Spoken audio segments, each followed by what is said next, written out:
So apart from South Africans always taking a while to follow international trends, like everything that happens overseas, we kind of 2-3 years behind.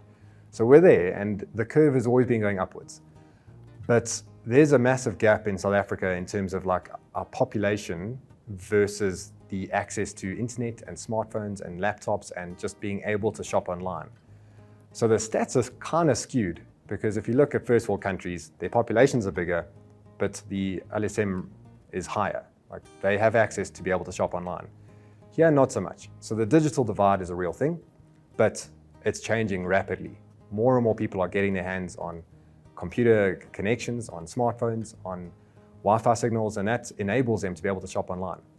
The other challenges are payment. Not so much payment, because that works, but the trust in online payments. Not everybody trusts that they can put their credit card details into a website, but they can. They absolutely can. The other challenge is deliveries, the logistics and network around actually getting products from A to B. That's come a long, long way, and but there's still a long way to cover in terms of getting delivery addresses into rural areas, around getting set delivery points. And now there's great technology like What 3 Words, where there are addresses given to like a 3-meter radius, which is perfect. So that's also helping to address these challenges.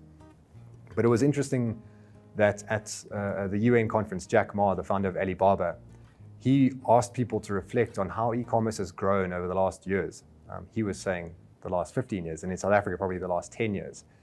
It's come a long way based on payments that aren't trusted, logistics that were really non-existent years ago, and on websites building software that was really hard.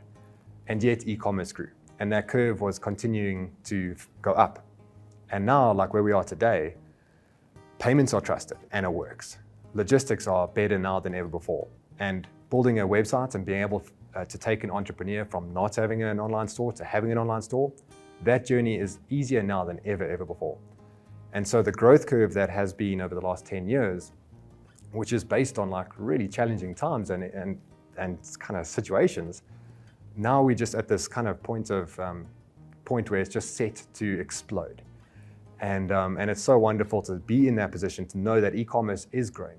And you know, as we know, like South Africa follows the trends of international markets, and America, their retail, or the percentage of retail that happens online versus total GDP is about 19%, and we're about 3%, and we're going in that direction. So it's coming, whether people accept it or not. Now, e-commerce will never replace traditional retail.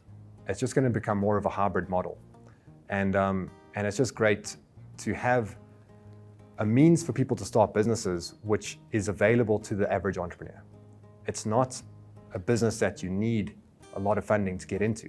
Of course, that's going to help, but anybody can start an online store if they know how and if they're given the right training. And that comes back to why my academy and Saki even exists, because we want to show people how they can do that.